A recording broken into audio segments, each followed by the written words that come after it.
What is up, YouTube? My name's Alex Whittick. This is my purple TDI, and today I'm really excited to bring you guys along with me. So we're going to be chopping the mount that the bag sits on top of, so I can now lower the bag and vice versa, run a higher PSI. Because the fronts, that's as high as the fronts go. The car only raises 1 inch from fender to lip, and when it's all the way aired up, it rides kind of like a static car at about a 50K spring rate. There's really no movement, but you know, the struts are valved for the amount of PSI that it run inside the bag, so it rides absolutely phenomenal. Now the back, it raises up honestly about 2 inches, maybe 2 to 3 inches, I don't really know, but I only ride it at about 1 inch, and very commonly I smack my lip to my quarter panel, which doesn't really ruin much. It's just annoying hearing the so, I mean, who wants to be smacking their polished lips on the body anyway? So what we're gonna do is we're gonna chop them out, make it lower, so then I can ride up higher PSI in the bag and ride like all the cool static boys, but also have that fender lip fitment. So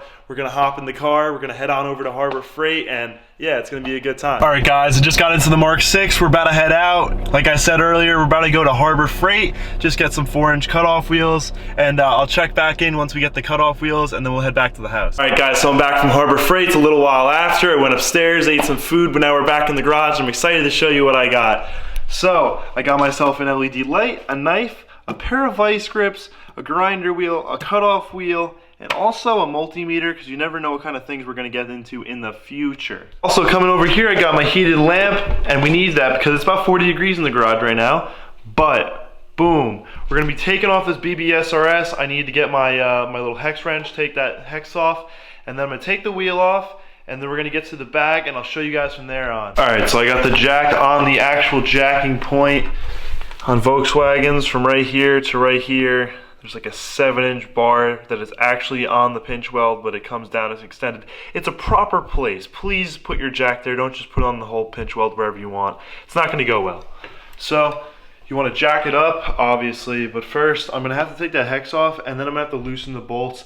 Then I'm going to jack it up and actually take the whole wheel off. So we'll get to that now. All right, I got my hex wrench.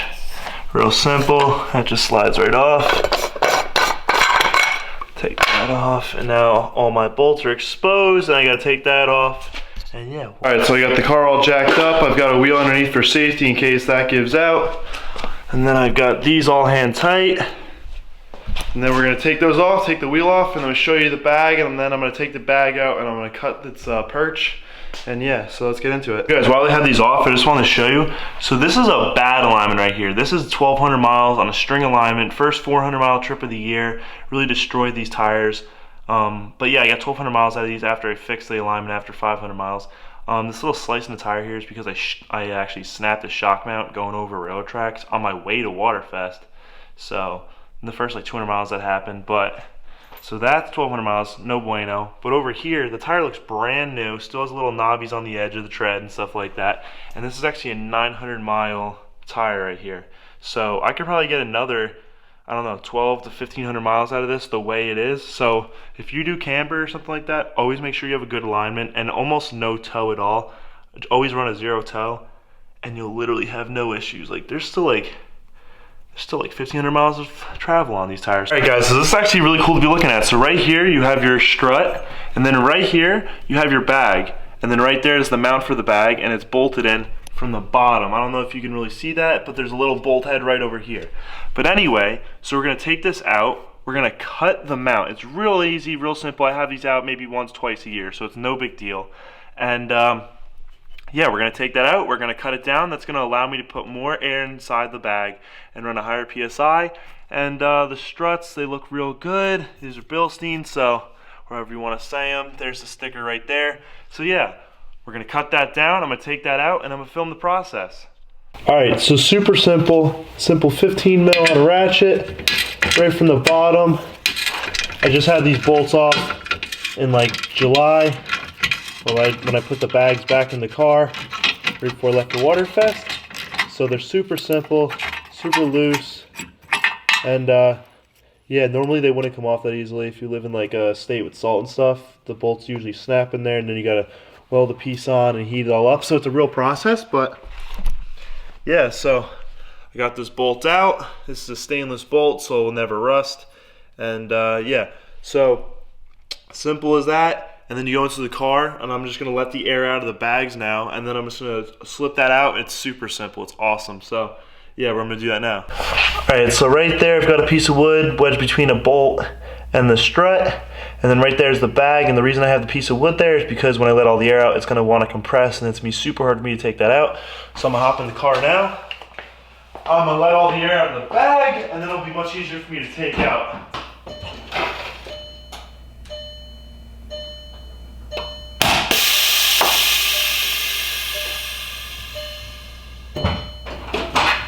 All right, so as you saw in the clip, super easy.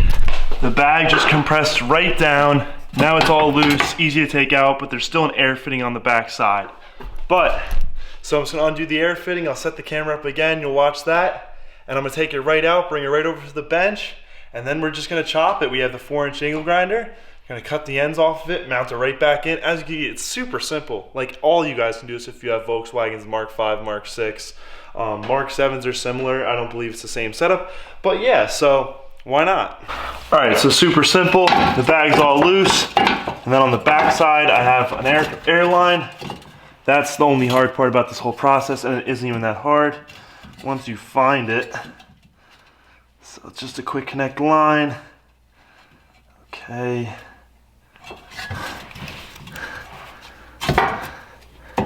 Wish the bag was a little more compressed, to be honest with you, because then I can really get to it.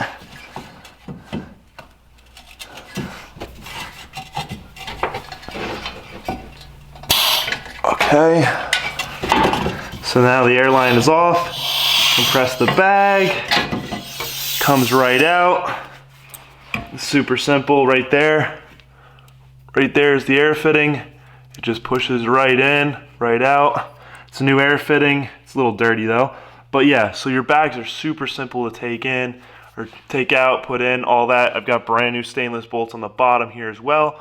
And your one bolt screws right into the top. And usually you're supposed to have a bolt that goes into the frame and spins in. But I find that absolutely useless and more of a safety feature that the manufacturer has to do. So yeah, we've got that out. And then that hole is where the bolt comes in. And that's also super simple. So, and then as you can see, my airline is right there. All right guys, so airlift from the factory actually gives you a cut line right here. And I'm not even at that cut line. I've cut off a little bit in the past, but I'm actually gonna make my own line, like all the way down here, because I really don't care. And not that I don't care, it's just that's manufacturer line. So obviously I can go a little bit further, and I'm gonna cut maybe down to like here.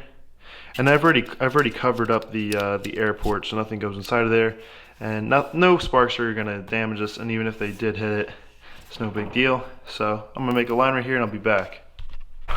All right, so right here, it's exactly an inch. The camera won't focus, but it's whatever. I got 1 inch right there, and I'm gonna take off exactly a 1/2 inch off this. So I'm gonna mark out a 1/2 inch and a 1/2 inch, and then I'm gonna take a piece of painter's tape, I'm gonna mark it out, and then I'm gonna cut it. So I wound up taking off 3/4 of an inch. That metal's hot, ow. But yeah, so I cut 3/4 of an inch off. It's quite straight line. Cut it with the angle grinder, had it all marked out. So I'm gonna flip it over to the other side, and then we're gonna see how it mounts up into the car. Got both of these 3/4 inch pieces cut off. I painted that a little bit, just covered up the exposed metal.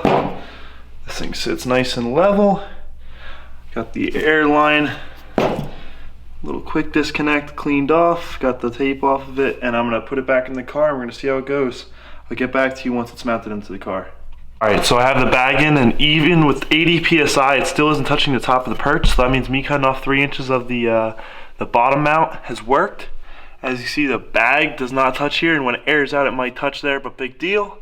And I had to add a few washers to the bottom mount. You can't see it because it's dark down there, but I added 4 more washers to the big bottom piece. It doesn't look the best right there, but I'm gonna go get some stainless bolts in a couple days and put those down in there. But now that's all mounted up, and we're gonna lower the car. All right, so on my old ride height, right here, this was like 30 PSI. Right now I'm at 65 PSI. So the car's been lowered significantly. Now I'm able to ride at a higher PSI. Just gotta tighten those bolts up a little bit, get the hex on there.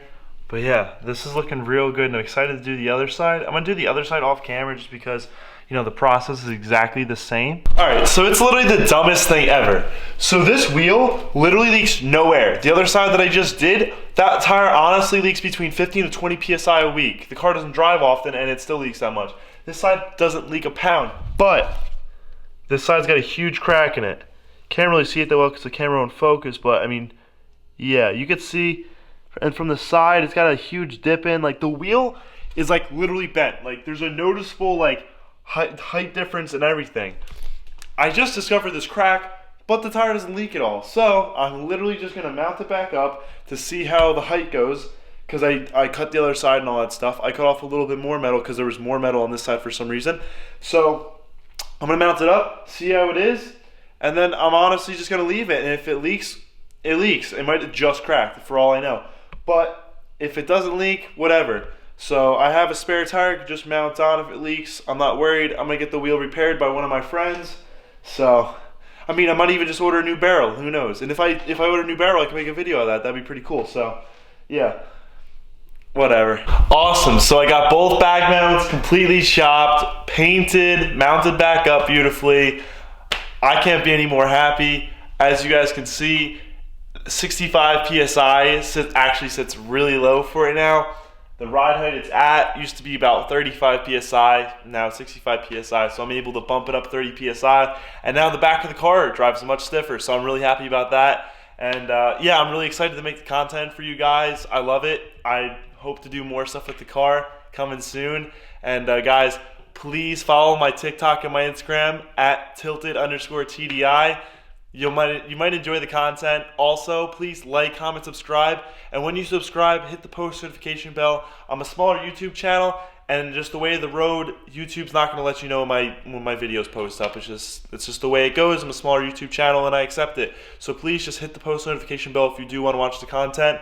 And guys, I'm not going to ask you for anything more. I love you guys so much. I love making the content, and I'm real excited to make more and get other vehicles too. I love making content with this thing, but who knows? New channel car maybe coming soon. I'm so excited. So guys, have a beautiful day, night, whatever you're doing. Just everybody have a great day and smile.